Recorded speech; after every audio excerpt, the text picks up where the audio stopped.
Hujan selalu turun deras di desa tempat Alia dilahirkan, seolah langit tahu bahwa kehidupan yang akan dijalani gadis itu tidak akan pernah mudah. Rumah tempat Alia dibesarkan adalah sebuah rumah panggung tua dari kayu, catnya mengelupas, dan atap sengnya berlubang. Angin malam kerap menyelinap dari celah-celah dinding, membawa dingin yang menusuk tulang. Rumah itu sepi, bukan karena tak ada orang, tapi karena tak ada tawa. Alia adalah anak keempat, atau lebih tepatnya, satu-satunya yang tersisa dari 4 bersaudara. 2 kakaknya meninggal ketika demam berdarah merajalela di desanya. Tidak ada rumah sakit yang layak, tidak ada dokter yang cepat datang, dan tidak ada uang untuk membawa mereka ke kota. Hanya tangis dan doa yang menemani mereka di malam-malam terakhir. Ia bahkan tidak tahu seperti apa wajah mereka. Kakaknya yang tersisa, Mira, adalah gadis keras kepala berusia 17 tahun, yang dipaksa tumbuh lebih cepat dari usianya. Mira bekerja serabutan. Kadang mencuci baju tetangga, kadang membantu di kebun orang. Ia adalah tulang punggung keluarga, meski sendiri nyaris tak punya tulang yang utuh. Tubuhnya kurus, kulitnya gosong terbakar matahari, dan matanya selalu terlihat lelah. Tapi Mira tidak pernah mengeluh, karena dalam hidup mereka, keluhan tak akan mengubah apapun. Ibunya, Bu Yanti, adalah wanita yang dulu katanya cantik dan pintar memasak. Tapi Alia hanya mengenalnya sebagai sosok lemah yang terbaring di atas kasur tipis di sudut kamar. Sejak melahirkan Alia, tubuhnya memburuk. Komplikasi persalinan membuat syarafnya rusak, dan sejak itu, ia hanya bisa duduk sesekali atau berbaring dalam diam. Kadang masih tersenyum, tapi selebihnya, ia hanya memandangi langit-langit, seperti menunggu sesuatu atau seseorang yang tak kunjung datang. Ayah, nama itu adalah luka yang tak pernah sembuh. Pak Dharma, lelaki yang dulu dipuja, ibu pergi ketika Alia berusia 2 tahun. Pergi bukan untuk mencari nafkah, tapi untuk mencari pelarian. Kabarnya, ia tinggal di kota bersama perempuan muda dan tak pernah sekalipun kembali menengok rumah ini. Tidak ketika ibu sakit, tidak ketika 2 anaknya meninggal, tidak bahkan untuk sekadar mengucap ulang tahun pada anak-anaknya. Alia tumbuh tanpa tahu rasanya dipeluk. Ia belajar mencintai dirinya dari sunyi. Belajar mengenal dunia dari cerita-cerita yang ia curi dengar dari radio tetangga. Sekolah dasar menjadi satu-satunya tempat ia merasa seperti anak-anak pada umumnya, meski hanya sebentar. Ia ingat pernah mendapat nilai tertinggi dalam pelajaran bahasa Indonesia, dan guru sempat berkata, "Kamu punya bakat menulis, Alia." Tapi bakat itu tak punya tempat tumbuh. Saat kelas 6 SD, Mira menangis dan bilang, tidak ada uang untuk membayar SPP bulan. Berikutnya, Alia berhenti sekolah tanpa sempat pamit.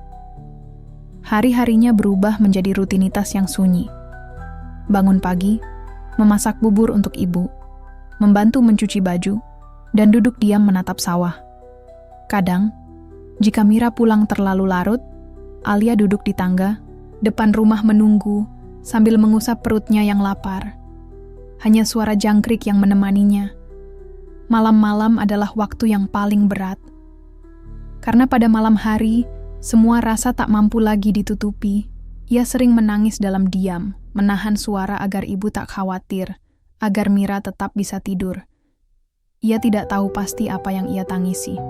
Mungkin rasa lapar, mungkin rasa iri melihat anak-anak lain digendong ayahnya. Mungkin juga rasa marah yang tak bisa ia ungkapkan pada Tuhan, pada hidup, pada takdir yang memperlakukan mereka seperti ini. Pernah suatu malam, saat usia Alia 9 tahun, ia keluar rumah hanya untuk menatap langit. Hujan turun gerimis. Ia mendongak, lalu berbisik, "Tuhan, apa aku pernah ibu inginkan waktu aku lahir?" Pertanyaan itu menggantung di udara. Tidak ada jawab, hanya suara hujan dan nyanyian katak dari sawah yang kosong. Alia tidak pernah membenci ibunya. Ia bahkan mencintai ibunya sepenuh hati. Tapi rasa sakit karena tak pernah dipeluk, tak pernah dicium, tak pernah ditatap dengan mata berbinar seperti ibu-ibu lain memandang anaknya, itu meninggalkan lubang. Lubang yang dalam, lubang yang suatu hari akan ia isi dengan apa saja. Bahkan, jika itu berarti menyerahkan dirinya kepada dunia yang paling kejam. Kafe tempat Alia bekerja bukan kafe mewah, tapi cukup bersih dan ramai. Ia diterima karena parasnya manis, kulitnya bersih meski tak seputih gadis kota, dan tubuhnya ramping. Sesuatu yang membuat para pelanggan melirik lebih dari sekadar menu makanan. Ia mulai bekerja saat berusia 14, berbohong soal umur, karena Mira tak lagi sanggup menanggung semua sendiri. Setiap hari Alia menyajikan kopi dan makanan ringan, mencatat pesanan, tersenyum pada lelaki-lelaki asing yang duduk lama menatapnya dari balik gelas. Ia berusaha sopan. Ia masih punya harga diri saat itu.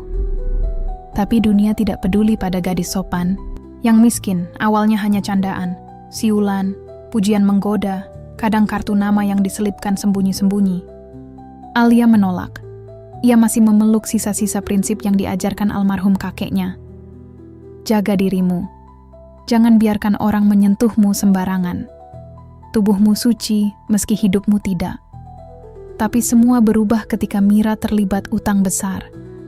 Kakaknya jatuh dalam perangkap pinjaman rentenir karena ibu butuh operasi ringan. Nominalnya tak besar di awal, tapi bunga terus bergulir. Dalam 3 bulan, utang itu menjadi beban kematian. Rentenir mulai datang ke rumah, mengetuk pintu dengan suara keras, melempar botol kaca, bahkan pernah mengancam akan menarik paksa motor tua satu-satunya milik keluarga. Alia gemetar setiap kali suara sepeda motor itu datang.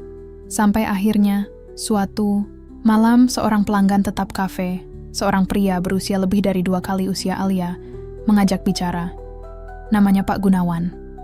Penampilannya necis, jam tangan mahal melingkar di pergelangan, dan setiap datang ia selalu duduk di sudut dekat jendela, memesan teh melati dan memandangi Alia.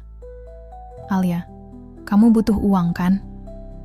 Tanyanya dengan senyum yang anehnya tak sepenuhnya. Dingin, Alia tak menjawab. "Kalau kamu mau, aku bisa bantu lunasi utang kakakmu. Dan kamu tinggal temani aku beberapa waktu. Nggak perlu macam-macam. Kamu tinggal ikut aku, jadi adik angkat di apartemenku. Semua kebutuhanmu kutanggung. Nggak akan susah asal kamu nurut." Alia terdiam, hatinya berontak. Tapi bayangan Mira yang tiap malam menangis diam-diam, ibu yang kini hanya bisa bernafas lewat selang oksigen bantuan dari puskesmas, dan dirinya yang lelah hidup dalam gelap, semuanya menekan lebih keras dari harga dirinya sendiri.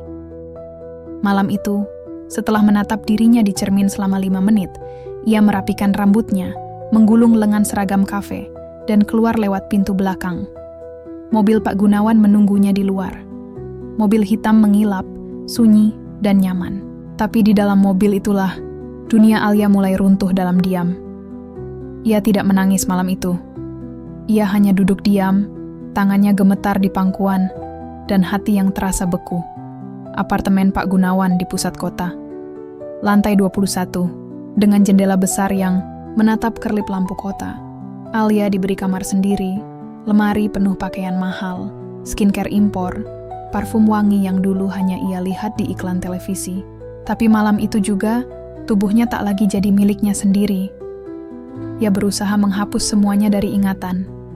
Tapi, rasa sakit, rasa jijik, dan rasa bersalah pada dirinya sendiri tidak hilang hanya karena kasur empuk dan selimut mahal. Besoknya, utang Mira lunas. Tapi harga yang harus dibayar oleh Alia adalah dirinya sendiri. Setiap pagi ia bangun dalam ranjang yang bukan miliknya, mengenakan pakaian yang tidak pernah ia beli, dan melihat bayangannya di cermin yang selalu tampak asing. Ia masih Alia, tapi bukan Alia yang dulu. Bukan lagi gadis desa polos yang memeluk tubuhnya sendiri saat hujan turun. Ia sekarang adalah gadis simpanan, dan ia tahu tak akan ada jalan kembali. Hari-hari Alia kini berwarna emas dan perak, tapi hatinya tetap kelabu.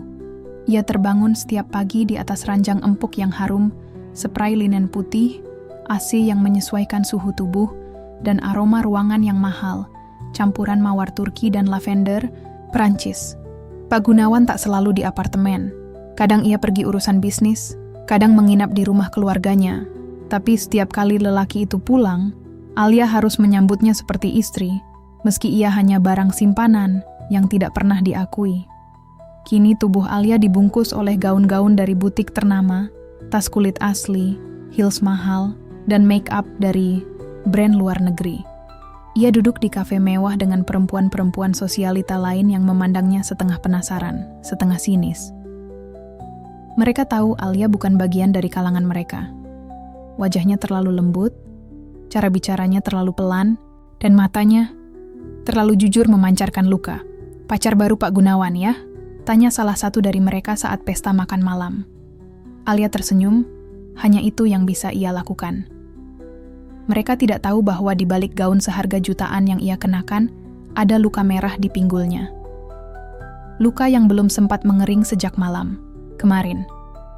Mereka tidak tahu bahwa tas yang ia bawa dibeli sebagai kompensasi atas malam ketika Pak Gunawan marah karena Alia menolak permintaannya yang menjijikan. Alia menangis malam itu, di kamar mandi, menggenggam perutnya sambil mencoba menahan mual dan muak. Tapi keesokan harinya, ia tetap duduk manis di kursi makan, menyajikan kopi pagi, dan tersenyum seolah tidak ada yang terjadi. Lama-lama, ia belajar untuk mati di dalam kamar apartemen itu menjadi saksi paling jujur dari kepalsuan hidupnya. Di sana, Alia menangis tanpa suara, membungkam mulutnya dengan bantal agar tidak terdengar. Di sana pula, ia menatap cermin selama berjam-jam, mencoba mengenali wajahnya sendiri. Kadang, ia mengelus pipinya, berharap menemukan Alia kecil yang dulu duduk di bawah pohon jambu, membaca buku lusuh warisan kakaknya. Tapi yang ia lihat hanyalah gadis dewasa dengan mata sendu, alis sempurna, bibir merah tipis hasil polesan lipstik mahal, dan pandangan yang kosong. Tidak ada Alia di situ. Ia hanya tubuh tanpa jiwa. Uang memang datang seperti air. Rekeningnya terisi tanpa ia harus menghitung. Ia bisa membeli apa saja. Sepatu, jam tangan, parfum, ponsel keluaran terbaru. Tapi ketika belanja, ia merasa seperti robot. Mengambil barang hanya untuk mengisi ruang kosong di dalam dirinya, yang tak pernah benar-benar bisa penuh. Seperti mencoba mengisi lautan dengan pasir. Pernah, suatu malam saat sedang sendirian, Alia memutuskan naik taksi online dan kembali ke kampung halaman tanpa sepengetahuan siapapun. Ia berdiri di depan rumah kayu tua tempat ia tumbuh. Papan-papan dindingnya sudah lebih lapuk dari terakhir ia tinggalkan. Tangga depannya miring dan catnya semakin mengelupas. Mira sudah menikah. Lelaki tukang bangunan itu menerima Mira meski masa lalunya kelam. Tapi hidup mereka pun tak lebih baik. Masih dalam kesederhanaan yang menggigilkan. Alia berdiri jauh dari pagar bambu kecil itu, menatap jendela yang dulu selalu ia pandangi saat menunggu hujan reda. Lalu ia pergi lagi, tanpa bicara, tanpa menyapa, karena ia merasa sudah terlalu kotor untuk kembali. "Rumah ini terlalu kecil untuk menampung rasa bersalahku," bisiknya pelan di dalam hati. Malam-malam panjang di apartemen tak lagi ia isi dengan tidur. Ia mulai membaca buku, mencari makna dari kalimat-kalimat motivasi yang bertebaran di dunia maya. Tapi semuanya terasa hampa. Kata-kata indah tak cukup menyembuhkan luka yang terlalu dalam. Bahkan ketika Pak Gunawan membelikannya mobil baru, Alia hanya mengangguk, tersenyum, dan masuk ke kamar mandi, lalu muntah. Hidupnya ibarat boneka porselen yang indah di luar, tapi retak di dalam. Ia mulai takut melihat dirinya sendiri. Takut suatu hari ia akan benar-benar mati. Bukan secara fisik tapi batin. Mati karena lupa bagaimana rasanya dicintai tanpa harus menyerahkan diri.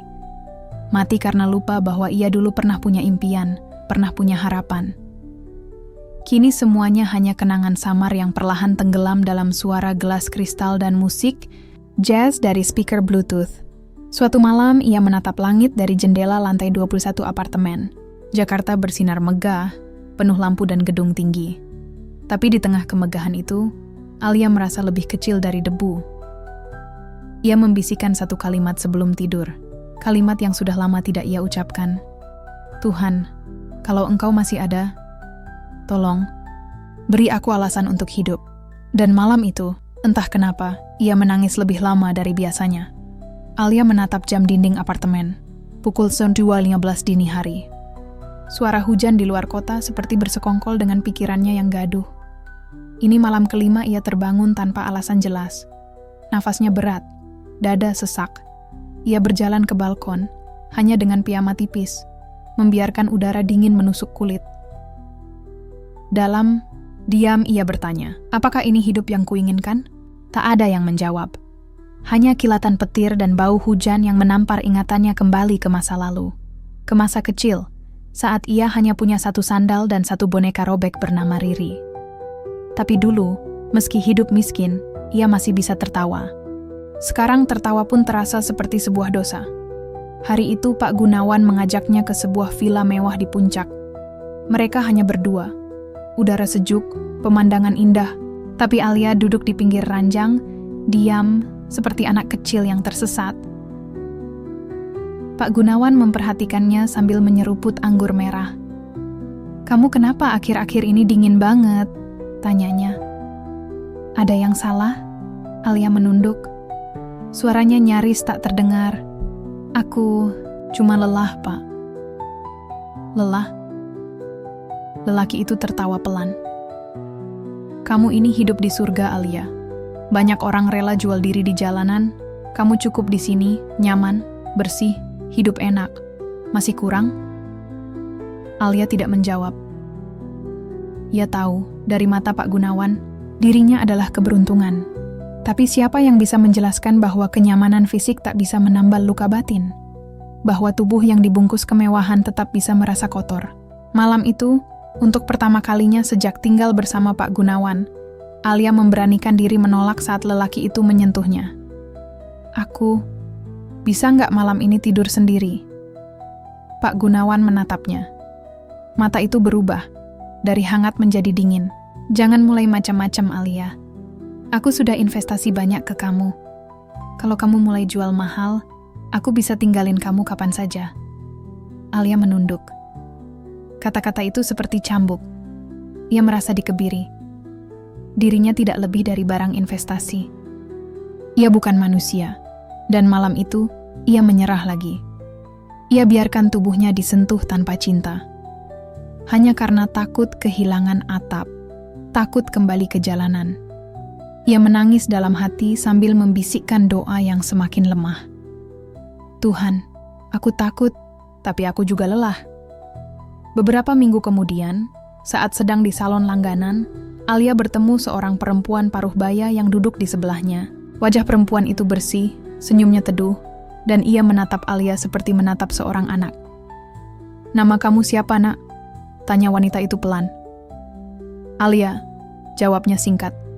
"Kamu masih muda, tapi matamu kelihatan sedih." Alia hanya diam. Tineke biasa diajak bicara seperti itu. Bukan basa-basi, tapi seperti perhatian tulus. Perempuan itu kemudian memperkenalkan diri sebagai Bu Ratna, seorang aktivis sosial yang biasa memberikan konseling pada perempuan korban kekerasan dan eksploitasi. Bu Ratna mengeluarkan kartu nama. "Kalau kamu butuh teman bicara, hubungi saya. Saya tahu, kadang hidup itu kejam. Tapi percaya, selalu ada jalan pulang, kalau kamu mau cari." Alia memegang kartu nama itu seperti memegang bara api. Tangannya gemetar. Entah mengapa, sejak pulang dari salon itu, kartu nama itu selalu diselipkan di dompetnya. Ia belum berani menghubungi, tapi kartu itu seperti benih kecil di tengah padang pasir batinnya. Suatu malam, saat sedang duduk sendiri di balkon, memandangi lampu-lampu kota, Alia membuka catatan di ponselnya. Ia menulis, "Aku ingin pergi, tapi kemana? Rumah bukan lagi tempatku. Dunia yang kupijak sekarang pun bukan milikku. Kalau aku pergi, aku harus kerja apa? Aku cuma lulusan SD. Aku siapa? Selain tubuh yang dipakai dan disanjung? Tapi kalau aku bertahan di sini, aku akan mati pelan-pelan." Air matanya jatuh tanpa suara. Itu adalah malam pertama di mana Alia tidak tidur. Bukan karena insomnia, tapi karena hati dan pikirannya berperang hebat. Ia mulai berani berpikir, apa aku layak untuk bahagia? Dan di tengah perang itulah, Alia perlahan mulai membayangkan satu hal yang telah lama ia kubur dalam kebebasan. Hari itu hujan deras membasahi Jakarta.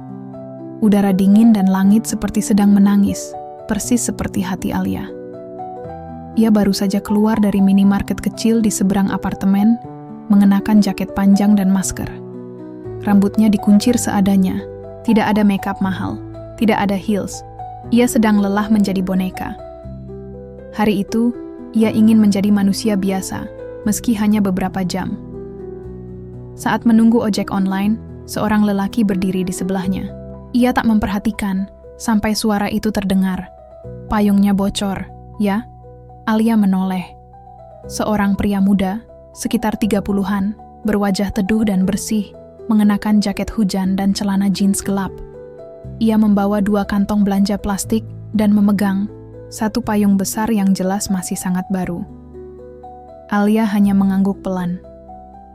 "Pakai ini aja, payung saya gede kok," katanya sambil mendekatkan payungnya. Alia ragu. Terlalu lama ia hidup dalam kecurigaan. Ia tidak tahu bagaimana menerima kebaikan tanpa imbalan. Tapi lelaki itu tidak mendesak. Ia hanya tersenyum dan berdiri di sampingnya, memayunginya tanpa kata. Saat motor datang, pria itu hanya berkata, "Jaga diri, Mbak. Jakarta kadang kejam, tapi jangan biarkan hati ikut membeku." Alia naik motor sambil terus menoleh ke belakang. Entah mengapa, ada sesuatu dalam diri lelaki itu yang membuatnya merasa aman. Beberapa hari kemudian, Alia kembali melihat pria itu di minimarket yang sama. Ia sedang membantu seorang ibu tua yang kesusahan mengambil galon. Ia memanggul galon itu ke motor si ibu tanpa diminta. Setelah si ibu pergi, Alia mendekat. "Kamu kerja di sini?" Pria itu tersenyum. "Enggak. Saya kebetulan tinggal di belakang toko, bantu-bantu di komunitas masjid kecil dekat sini. Lagi ngisi waktu aja." "Nama kamu?" "Raka." Alia mengangguk. Ia tak tahu kenapa, tapi sejak itu, langkahnya seolah selalu menuju tempat yang sama. Minimarket itu. Bangku kecil di samping taman kecil. Dan Raka. Mereka mulai sering bertemu. Raka tidak pernah menanyakan hal pribadi. Ia tidak pernah menyentuh Alia, apalagi menggoda. Ia hanya duduk, mendengarkan. Kadang bercerita tentang anak-anak jalanan yang ia dampingi, tentang ibunya yang sudah meninggal karena kanker, dan tentang cita-citanya yang sederhana, ingin membuka perpustakaan gratis untuk anak-anak di kampungnya. Alia menyimak semuanya dalam diam. Dan malam-malam setelah pertemuan itu, ia tak lagi merasa kesepian. Ia mulai menulis lagi di catatan ponselnya, tapi kali ini bukan tentang keluhan, melainkan pertanyaan. Kenapa ada orang seperti Raka? Orang yang tidak menginginkanku karena tubuhku, tapi membuatku merasa bernilai? Sampai suatu malam, saat ia duduk berdua di taman dengan Raka, dan hujan mulai turun ringan, Raka berkata, "Saya nggak tahu masa lalu kamu, dan saya nggak mau menghakimi. Tapi kamu punya mata orang yang sudah terlalu lama menahan sakit. Kamu tahu? Nggak ada luka yang terlalu kotor buat disembuhkan. Tuhan itu penyayang, bahkan pada kita yang sudah tersesat jauh." Alia terdiam. Tubuhnya gemetar. Kalimat itu seperti menampar seluruh benteng yang selama ini ia bangun. Ia menunduk, berusaha menahan air mata, tapi gagal. Untuk pertama kalinya, ia menangis di hadapan orang lain. Bukan karena takut, tapi karena ia merasa dimengerti. Malam itu, Alia pulang ke apartemen dengan langkah gemetar. Ia masuk kamar, menyalakan lampu, lalu membuka dompet kecil yang sudah usang di sudut lemari. Di dalamnya masih tersimpan kartu nama Bu Ratna. Tangannya meraih ponsel, membuka WhatsApp, dan mengetik, "Bu, saya Alia. Saya siap bicara. Saya ingin hidup yang lain." Lalu ia menekan tombol kirim. Dan untuk pertama kalinya dalam hidupnya, Alia merasa mengambil langkah menuju kebebasan. Meski kecil, meski penuh ketakutan. Tapi itu langkah yang nyata. Pagi itu, Alia duduk di kursi ruang tamu apartemennya. Suara Aceh masih menderu, tapi tubuhnya gemetar. Satu koper kecil berdiri di samping kakinya. Di dalamnya hanya ada beberapa baju santai, celana panjang longgar, jilbab polos yang baru ia beli diam-diam, dan sebuah buku catatan kecil. Ponselnya berdering. Nama yang muncul, Bu Ratna. "Alia, saya sudah di bawah. Siap?" Genggaman Alia mengencang. Ia menatap sekeliling. Apartemen luas, sofa kulit, meja makan marmer, lukisan-lukisan mahal. Semua ini adalah penjara emasnya. Tapi hari ini ia akan keluar, meski ke dunia yang tak pasti. Dia berdiri, menghela napas panjang. Lalu ia menulis sepucuk surat, ditaruh di atas meja ruang tamu. "Pak Gunawan, terima kasih atas semua bantuan dan kemewahan yang telah Bapak berikan. Tapi saya tidak bisa terus hidup seperti ini. Saya ingin mencari makna hidup yang sesungguhnya.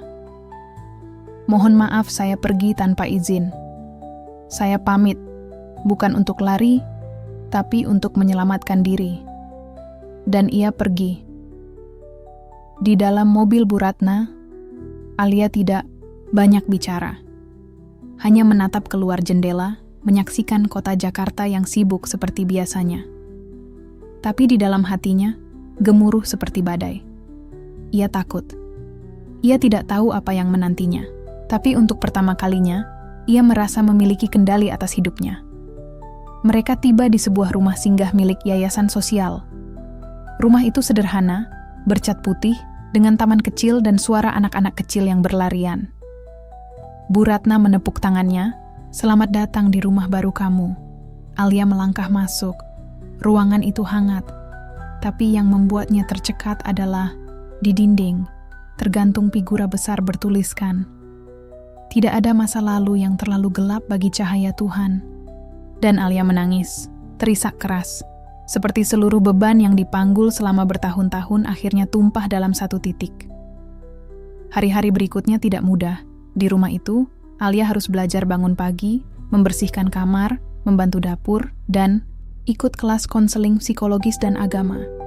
Ia juga mulai belajar mengaji dari awal dengan terbata-bata. Di ruang konseling ia duduk berhadapan dengan Ibu Nina, seorang psikolog yang lembut dan sabar. Perlahan-lahan Alia mulai menceritakan masa lalunya. Tentang ayah yang pergi, tentang tubuhnya yang dijual oleh keadaan, tentang luka-luka yang selama ini tak pernah ia ceritakan kepada siapapun. "Apakah saya hina, Bu?" tanyanya lirih. "Ibu," Nina tersenyum sambil menggenggam tangannya. "Tidak, Alia, kamu tidak hina. Kamu korban dari banyak hal, keluarga yang hancur, keadaan ekonomi, dan orang-orang yang salah. Tapi kamu hebat, karena kamu memilih keluar. Itu tidak semua orang bisa." Suatu malam, saat seluruh penghuni rumah tidur, Alia duduk di beranda. Ia membuka pesan dari Raka. "Saya dengar kamu sudah mulai jalan baru. Saya bangga sama kamu, Alia. Nggak banyak orang sekuat kamu. Kalau kamu butuh apa-apa, saya di sini. Saya doakan kamu selalu." Alia menatap layar ponsel itu lama. Dia tak pernah menyentuhku. Tapi kalimatnya menyembuhkan. Ia membalas pelan. "Terima kasih, Raka. Doa kamu yang membuatku berani." Beberapa bulan kemudian, Alia mulai mengajar di rumah singgah. Ia membimbing anak-anak kecil membaca, menggambar, dan mengenal huruf. Suaranya mulai terdengar ceria. Matanya mulai menatap dengan harapan. Meski belum sepenuhnya sembuh, tapi luka-luka itu perlahan mengering. Setiap kali ia menatap cermin, ia tidak lagi melihat wanita simpanan. Ia melihat seorang perempuan yang bertahan, berjuang, dan mulai berdiri dengan kakinya sendiri. 1 tahun telah berlalu sejak Alia keluar dari kehidupan lamanya. Ia kini tinggal di sebuah kontrakan kecil di pinggiran Jakarta. Rumah petak ukuran 3x4 meter dengan dinding tipis, atap seng, dan kasur tipis di pojok ruangan. Tidak ada aci, tidak ada ranjang empuk, tidak ada sofa kulit seperti dulu, tapi ada ketenangan. Setiap pagi, Alia bangun sebelum subuh. Ia wudhu, mengenakan mukena lusuh pemberian Bu Ratna, dan menggelar sajadah menghadap jendela kecil. Di luar, suara ayam dan azan bersahutan, dan saat sujud terakhir, ia menangis pelan, tak lagi karena luka, tapi karena bersyukur masih bisa bangun hari ini dengan hati yang hidup. Alia kini bekerja sebagai penjaga toko ATK milik seorang ibu paruh baya. Gajinya hanya cukup untuk bayar kontrakan, makan seadanya, dan sisanya ia tabung sedikit demi sedikit. Ia membawa bekal sendiri, nasi, tempe goreng, dan sambal. Bukan salmon, bukan steak, tapi hari-harinya kini terasa lebih jujur, lebih ringan. Ia mulai menikmati senyuman pembeli kecil yang datang beli pensil. Ia mulai mengenal tetangga-tetangga yang sederhana dan tidak tahu siapa dia dulu. Namun, luka masa lalu tidak begitu saja hilang. Suatu sore, saat Alia menyapu halaman kontrakan, seorang ibu tetangga menatapnya lama. Lalu dengan suara sinis bertanya, "Mbak, Alia dulu kerja di mana sih? Soalnya katanya, dulu tinggalnya di apartemen mewah ya." Alia terdiam, wajahnya menegang, tapi ia tidak membalas. Ia hanya tersenyum kecil dan berkata, "Dulu saya hidup yang salah, Bu. Sekarang saya lagi belajar menjadi orang yang lebih baik." Ibu itu terdiam, mungkin tak menyangka Alia sejujur itu. Tapi malam itu, di balik pintu, Alia kembali menangis. Hati yang sedang berusaha sembuh, kembali disayat oleh bisikan masa lalu. Sekuat apapun ia berdiri, selalu ada suara yang berkata, "Kamu tetap bekas." Yang paling menyakitkan, bukan hanya cibiran, tapi rasa ragu dari dalam dirinya sendiri. Kadang saat ia memandangi wajah sendiri di cermin, ia bertanya, apakah aku pantas? Apakah aku bisa benar-benar keluar dari label masa lalu, atau aku cuma menipu diri sendiri? Tapi setiap kali pikiran itu datang, ia membuka buku kecil hadiah dari Raka, bertuliskan, "Tidak penting dari mana kamu datang, yang penting kemana kamu sedang menuju." Dan ia menutup mata, menarik napas dalam-dalam, lalu melanjutkan hari. Suatu malam, saat menghitung uang tabungannya, Alia sadar ia telah menyisihkan cukup untuk membeli sebuah ponsel bekas. Ia membuka aplikasi gratisan dan mulai menjual barang-barang kecil. Baju pre-loved, bros handmade yang ia buat dari kain perca, bahkan makanan ringan kemasan. Ia tidak tahu banyak soal bisnis. Ia hanya mencoba. Satu demi satu order masuk. Tidak banyak, tapi cukup membuat semangatnya menyala lagi. Ia menamai tokonya dengan nama yang sederhana. Langkah Baru Alia. Dunia seringkali mempermainkan mereka yang sedang berusaha berubah. Beberapa bulan setelah Alia memulai usaha kecilnya, Langkah Baru Alia, semangatnya membara. Ia menjual jilbab, bros, baju-baju murah, dan sesekali membuka pre-order kue kering yang ia pelajari dari video YouTube. Pesanan makin banyak, ia mulai menyisihkan uang untuk membeli bahan baku lebih baik. Bahkan, tetangga-tetangga mulai memanggilnya Mbak Online. Hidup memang tidak mudah, tapi setidaknya ia tahu, ia berjalan di jalan yang benar. Hingga satu malam, sebuah akun anonim muncul di kolom komentar tokonya. Jualan jilbab? Padahal dulu pelanggan bapak-bapak di hotel. Munafik. Lu Alia terdiam, tangannya gemetar, dadanya sesak.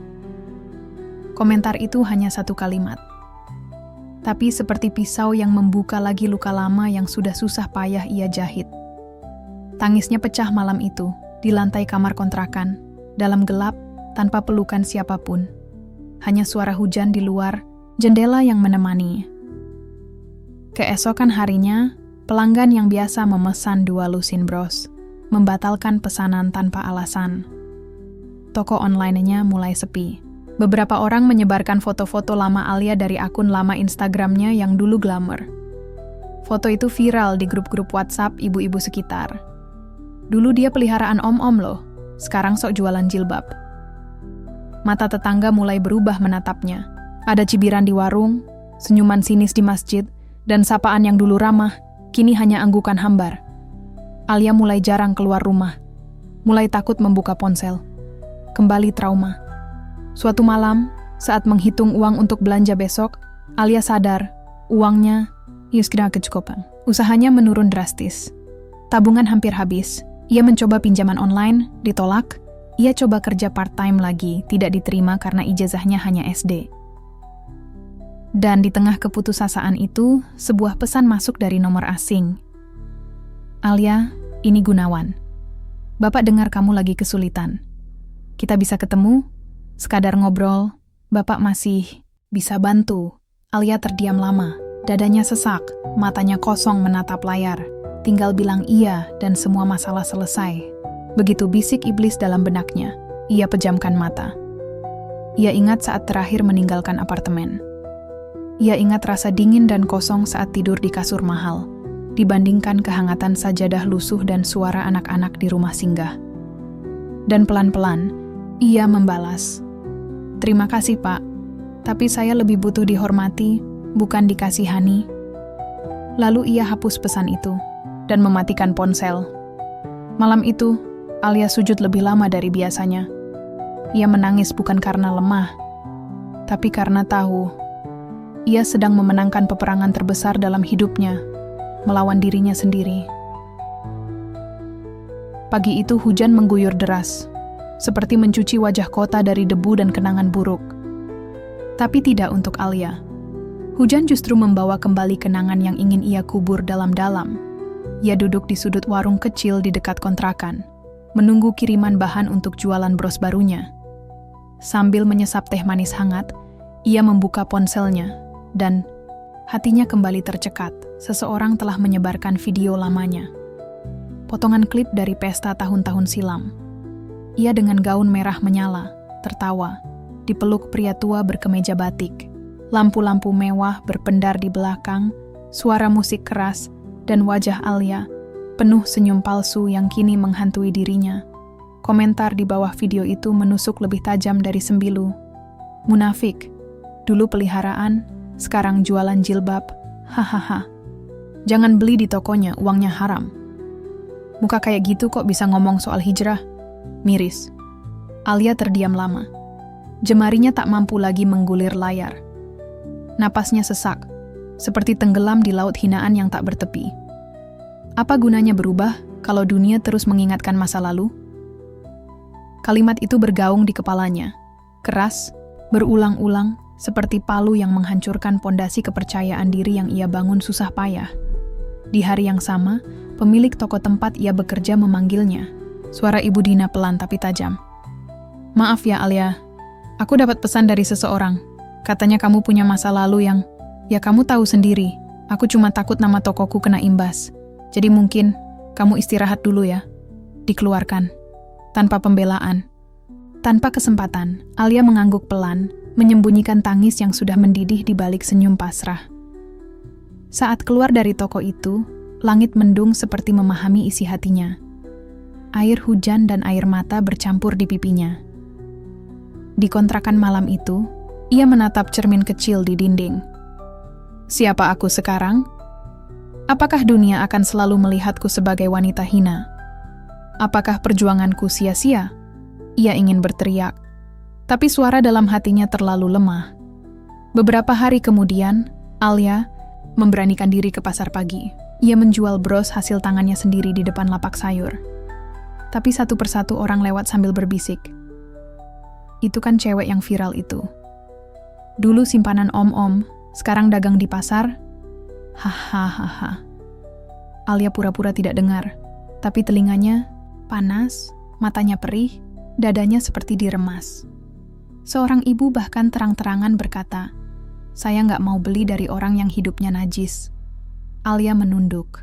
Tangannya bergetar, menahan air mata, agar tidak jatuh di depan orang banyak. Malam itu, ia mengunci pintu, menutup jendela, dan melempar semua bros yang sudah ia siapkan ke lantai. Ia jatuh terduduk, memeluk lutut, dan menangis sejadi-jadinya. Tangis yang lama dalam dan membuat tubuhnya gemetar. Ya Allah, aku sudah tinggalkan semuanya. Tapi kenapa aku masih dihukum seperti ini? Tak ada yang menjawab. Tapi malam tidak terasa begitu sunyi, karena dalam gelap itu, Allah mendengar jeritan hatinya. Beberapa hari kemudian, Bu Ratna, guru ngaji di rumah singgah tempat Alia dulu dibina, datang mengetuk pintu. Melihat wajah Alia yang sembab dan rumah yang berantakan, Bu Ratna langsung memeluknya. Nak, aku tahu semua yang terjadi, dan aku tahu kamu sedang diuji. Tapi jangan biarkan dunia mendefinisikan kamu dari satu bab dalam hidupmu. Kamu bukan hanya masa lalu. Kamu adalah semua perjuangan yang kamu lakukan sekarang. Alia menangis dalam pelukan itu. Untuk pertama kalinya, ia merasa tidak sendiri.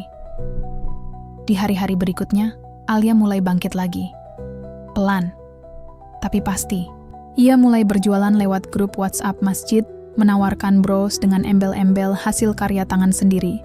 Masih ada cibiran, tapi perlahan muncul juga tangan-tangan yang ingin menggenggam dan menguatkan. Seorang ibu rumah tangga bahkan mengirim pesan. Mbak Alia, saya dulu pernah jadi korban juga. Saya dukung kamu, tetap semangat. Air mata Alia jatuh saat membaca pesan itu. Bukan karena sedih, tapi karena akhirnya ada yang melihat dirinya. Bukan sebagai masa lalu, tapi sebagai manusia yang sedang bertumbuh. Kontrakan sempit itu makin terasa sunyi. Meja kecil yang dulu dipenuhi bros dan pita, kini lebih sering kosong. Penjualan Alia terus menurun. Tak ada lagi pesanan dalam seminggu terakhir. Bahkan pesan-pesan promosi yang ia kirim ke grup WhatsApp hanya dibaca, tak dibalas. Uang di dompet tinggal 2 lembar. Dan itu pun sudah dirogoh untuk membeli beras 0,5 kilo dan telur 2 butir. Kompor gas bocor, listrik sempat mati sehari karena ia lupa bayar. Dan di tengah semua itu, ibunya yang tinggal di rumah neneknya di desa kembali sakit, demam tinggi, sesak napas, dan butuh rawat inap segera. Tapi Alia tak punya cukup uang untuk ambulans apalagi rumah sakit. Tangannya gemetar saat menelpon rumah sakit. Kalau tidak ada BPJS atau uang muka, kami tidak bisa rawat, Mbak.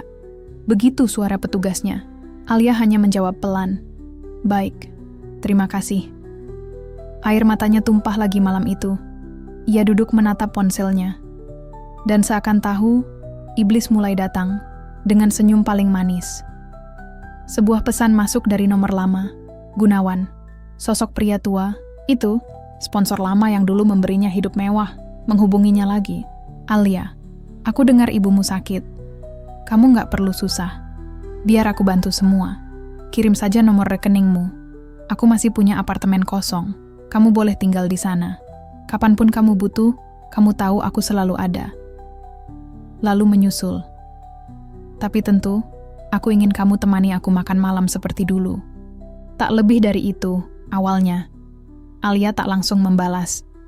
Ia hanya menatap langit-langit kamar, sesak, dingin, dan hancur. Bayangan ibunya menggigil di ranjang tua di desa menghantuinya. Ia ingat suara batuk ibunya, waktu terakhir ia telepon. Ia juga ingat wajahnya sendiri. Saat ia pertama kali duduk di sofa apartemen Gunawan, mengenakan gaun hitam berbelahan tinggi, dengan hati yang separuh mati. Hanya sekali saja, bisik hatinya. Untuk ibu. Setelah itu, aku pergi lagi. Tangannya mulai mengetik balasan, pelan. Tapi sebelum ia tekan tombol kirim, matanya menangkap pantulan wajahnya di cermin kecil di samping kasur, wajah lelah, mata merah. Tapi ada sedikit api, kecil sekali, di sudut matanya. Api yang menyala sejak ia berani berkata tidak pada masa lalu. Alia berdiri. Ia ambil mukena. Ia tak tahan lagi. Ia sujud, dan dalam sujud itu ia tidak berdoa dengan kata-kata panjang. Hanya satu kalimat lirih. Ya Allah, kuatkan aku. Tangisnya pecah di sajadah. Tapi untuk pertama kalinya, bukan karena lemah, tapi karena memilih kuat. Beberapa jam kemudian, Alia bangkit. Ia ambil ponsel, lalu membalas pesan Gunawan. Saya terima bantuanmu kalau kamu mau bantu karena kemanusiaan. Tapi kalau syaratnya tubuh saya, simpan uangmu, Pak. Saya lebih rela jadi pemulung daripada kembali ke masa itu. Tak ada balasan. Dan malam itu, ia tidur dengan perut kosong. Tapi jiwanya kenyang. Dan hati kecilnya tahu, ia baru saja menang melawan godaan terbesar dalam hidupnya. Pagi harinya, sebuah keajaiban kecil datang. Ibu Dina, pemilik toko yang dulu memecat Alia, menelepon. Alia, aku minta maaf. Aku ikut-ikutan menghakimi kamu, tapi aku lihat kamu benar-benar berubah. Aku lihat juga video kamu sujud di rumah singgah waktu acara maulid kemarin. Aku butuh orang jujur. Kalau kamu masih mau, ayo kerja di toko lagi. Kita buka cabang online. Alia terdiam. Suara itu seperti matahari yang menembus awan tebal setelah badai panjang. Pagi itu, suara azan subuh baru saja selesai berkumandang ketika Alia sudah duduk di depan meja kecil di pojok kamar kontrakannya. Laptop yang ia dapatkan dari Bu Ratna masih berdebu dan terlihat tua, tapi baginya, itu adalah jendela baru menuju harapan yang selama ini terasa jauh. Dengan tangan yang masih gemetar, Alia membuka layar marketplace dan mulai memotret bros buatannya yang sederhana. Ia memanfaatkan cahaya matahari pagi yang masuk dari jendela kecil kamar agar hasil foto terlihat lebih bagus. Setiap klik kamera dan setiap upload foto produk menjadi momen sakral baginya. Tak sekadar dagangan, tapi juga simbol perjuangan. Ia tahu, kini bukan lagi tentang kemewahan atau kehidupan glamor yang pernah ia tinggalkan, tapi tentang martabat yang harus ia bangun dari titik paling rendah. Hari-hari pertama terasa berat. Banyak pesan yang tak berbalas, bahkan beberapa komentar sinis yang tiba-tiba muncul di akun media sosialnya. Dulu sih hidup enak, sekarang dagang online, kasihan deh. Ngapain jualan? Kan kamu cuma lulusan SD, mau apa lagi? Nggak pantas jualan jilbab, masa lalu kamu belum bersih. Alia menatap komentar-komentar itu dengan dada sesak, tapi ia tahu, ia tak boleh menyerah. Setiap kata kasar itu seperti duri yang menusuk, tapi justru memacu semangatnya untuk membuktikan bahwa masa lalu tidak menentukan masa depan. Ia mengingat kembali kata-kata Bu Ratna, guru ngaji yang dulu membimbingnya. Nak, masa lalu adalah beban jika kamu biarkan mengikatmu, tapi masa lalu juga bisa jadi batu pijakan jika kamu mau belajar dan berjuang. Tidak ada yang mengira, hari-hari Alia dipenuhi dengan berbagai kesibukan. Ia merangkai bros satu persatu, memikirkan desain baru agar lebih menarik. Ia belajar cara membuat foto produk yang apik meski hanya menggunakan kamera ponsel sederhana. Ia mencari tahu cara mempromosikan produk lewat grup WhatsApp, media sosial, dan forum-forum jual beli. Setiap malam, setelah kontrakan sepi dan lampu kota mulai padam, Alia duduk termenung di depan layar laptop. Ia mengetik pesan promosi dengan penuh harap, lalu menunggu tanda centang biru yang menjadi tanda pesan sudah dibaca, berharap ada yang tertarik membeli. Tapi seringkali, yang ia dapat hanyalah keheningan. Namun, perlahan-lahan, ada secercah harapan yang mulai tumbuh. Seorang ibu-ibu tetangga kontrakan memberinya pesanan bros untuk acara pengajian. Kemudian seorang teman lama dari rumah singgah membeli beberapa produk dan merekomendasikan Alia ke komunitasnya. Satu persatu, pelanggan mulai berdatangan. Walau masih sedikit, tapi cukup membuat Alia tersenyum lelah. Pendapatan yang didapat dipakai membeli kebutuhan sehari-hari dan obat-obatan untuk ibunya yang masih sakit. Namun perjuangan terberat ternyata bukan soal materi, tapi rasa minder yang terus menghantui. Setiap kali Alia membuka ponsel dan melihat masa lalunya yang viral, hati kecilnya terus berbisik. Apa aku pantas? Lulusan SD, perempuan yang pernah terjerumus. Apa dunia akan menerima aku? Kadang ia merasa ingin menyerah dan kembali ke kehidupan yang dulu, walau menyakitkan hati dan harga diri. Tapi suara-suara kecil yang mendukungnya selalu muncul dari pesan-pesan yang ia simpan rapat di ponsel. Kamu bukan masa lalu, kamu adalah perjuangan. Teruslah berjuang, kamu inspirasiku. Aku percaya kamu bisa berubah. Pesan-pesan itu bukan hanya penguat, tapi pelita kecil di tengah kegelapan. Alia juga harus belajar berbisnis dari nol. Ia mempelajari cara menghitung modal, keuntungan, dan mengatur keuangan dengan hati-hati. Setiap rupiah diperhitungkan agar cukup untuk membeli bahan bros baru dan membayar kontrakan. Ia juga belajar menghadapi pelanggan yang kadang sulit dan menuntut. Ada yang membatalkan pesanan mendadak, ada yang menawar terlalu rendah, dan ada pula yang memberikan kritik pedas. Namun Alia menerima semuanya sebagai pelajaran berharga. Satu malam, ketika sudah hampir larut, Alia duduk termenung di balkon kecil kontrakan. Ia menatap bintang-bintang yang berkelip di langit gelap. Dengan suara pelan ia berdoa, "Ya Allah, beri aku kekuatan Aku ingin menjadi seseorang yang lebih baik, bukan hanya untuk diriku sendiri, tapi untuk ibu, untuk keluarga, dan untuk semua orang yang percaya padaku. Air matanya jatuh, bukan karena putus asa, tapi karena merasa diberi harapan baru. Beberapa bulan kemudian, kerja keras Alia mulai membuahkan hasil. Penjualan brosnya meningkat, pelanggan mulai memberikan testimoni positif, dan namanya perlahan dikenal sebagai pengrajin aksesori kecil yang murah hati dan jujur. Meski hidup masih penuh tantangan, Alia tahu ini adalah awal dari babak baru hidupnya. Dari titik paling bawah, ia mulai melukis masa depan dengan warna-warna harapan. Malam itu, udara di sekitar aula kecil terasa hangat, meski di luar dingin menusuk. Alia berdiri di panggung sederhana, berhadapan dengan puluhan mata yang penuh perhatian, ratusan hati yang haus akan harapan. Lampu sorot memantulkan kilauan air, mata yang tak lagi ingin ia sembunyikan. Berat rasanya membuka kembali luka yang dulu pernah mengoyak jiwa. Namun Alia tahu, hanya dengan jujur dan terbuka, ia bisa menjadi jembatan bagi mereka yang sedang tersesat. Saya Alia, anak bungsu dari 4 bersaudara.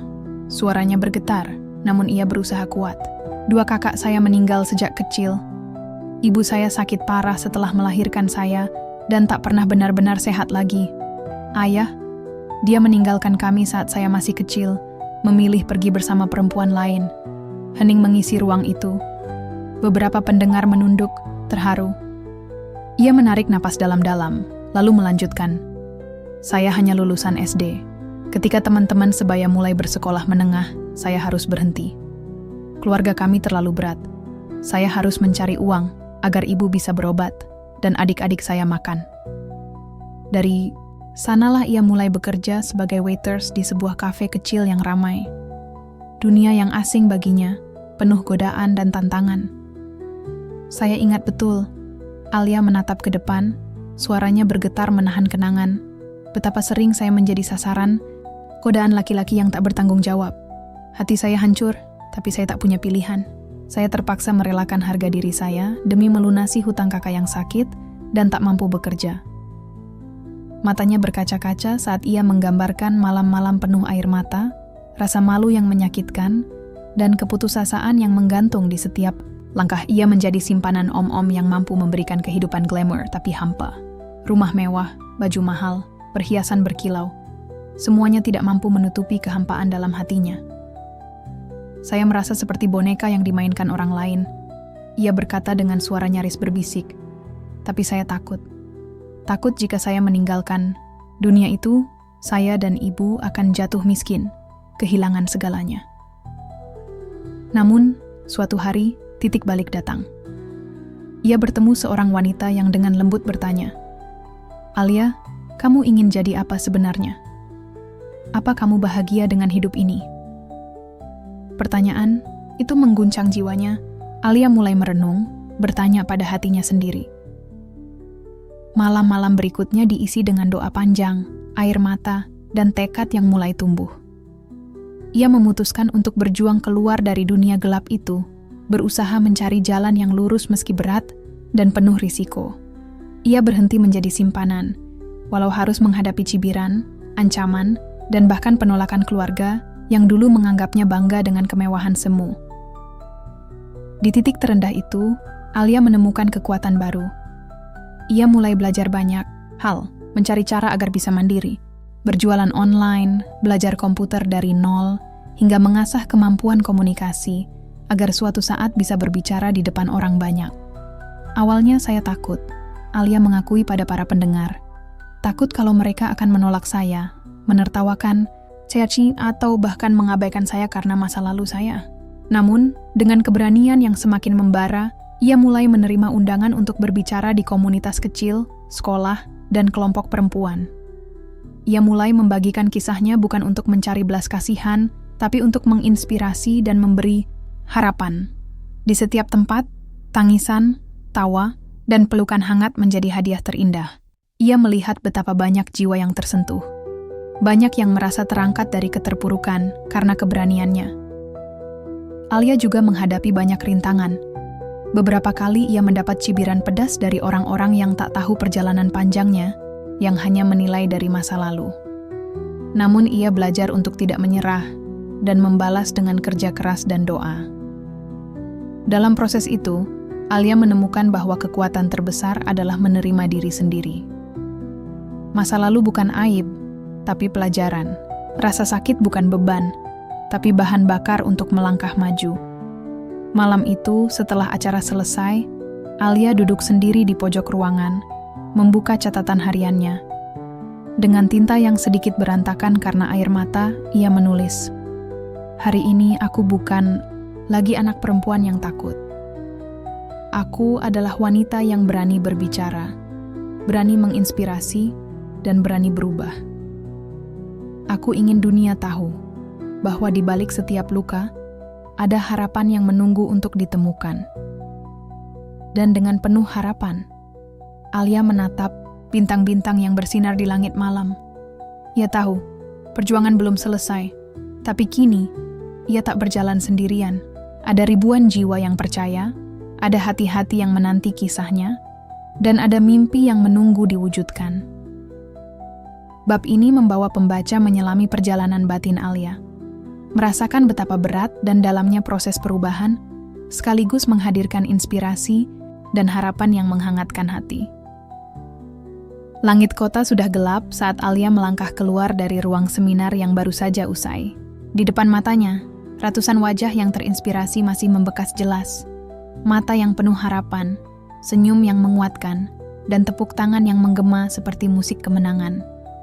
Perjalanan panjang dari gadis kecil yang tak pernah merasakan kasih, sayang keluarga, yang terjerumus dalam dunia kelam simpanan om-om kini berbuah manis.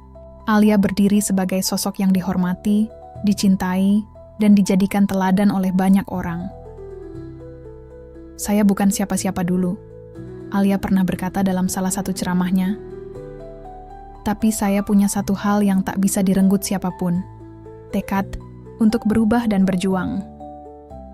Setelah berbulan-bulan membangun usaha online kecil-kecilan, Alia berhasil mengembangkan bisnisnya menjadi sebuah brand yang dikenal luas. Produk-produk home living yang ia desain sendiri dengan sentuhan sederhana, tapi elegan. Usahanya tidak hanya memberinya penghasilan stabil, tapi juga membuka lapangan kerja untuk perempuan-perempuan yang ingin mandiri. Lebih dari itu, Alia menjadi motivator yang dicari. Suaranya yang lembut tapi tegas, kisah hidupnya yang jujur, membuatnya sering diundang ke berbagai acara TV, radio, dan seminar besar. Banyak yang datang hanya untuk mendengar langsung bagaimana ia mengubah luka menjadi kekuatan. Namun, sukses Alia bukan tanpa ujian. Cibiran masa lalu masih kadang muncul di media sosial, godaan untuk kembali ke zona nyaman sempat menerpa. Tapi, Alia tetap teguh berpegang pada satu prinsip. Masa lalu adalah guru, bukan penjara. Di balik gemerlap panggung dan lampu kamera, Alia tak lupa akan akar perjuangannya. Ia rutin mengadakan pelatihan gratis bagi perempuan kurang mampu, berbagi ilmu bisnis dan motivasi, agar mereka juga bisa keluar dari keterpurukan. Suatu malam, saat sedang menulis buku motivasi pertamanya, Alia tersenyum mengingat perjalanan hidupnya. Dari gadis kecil yang pernah merasa paling terlupakan, kini ia menjadi sumber cahaya bagi banyak orang. Ia menulis di halaman terakhir, "Setiap luka punya makna, setiap air mata mengandung kekuatan. Jangan pernah menyerah, karena di ujung jalan, yang gelap selalu ada cahaya menunggu untuk engkau raih." Di matanya, kisah masa lalunya bukan lagi beban, tapi hadiah terbesar yang mengajarkannya arti ketegaran, keberanian, dan harapan. Alia, sang motivator dan entrepreneur, telah membuktikan dari kegelapan terdalam, cahaya paling terang bisa muncul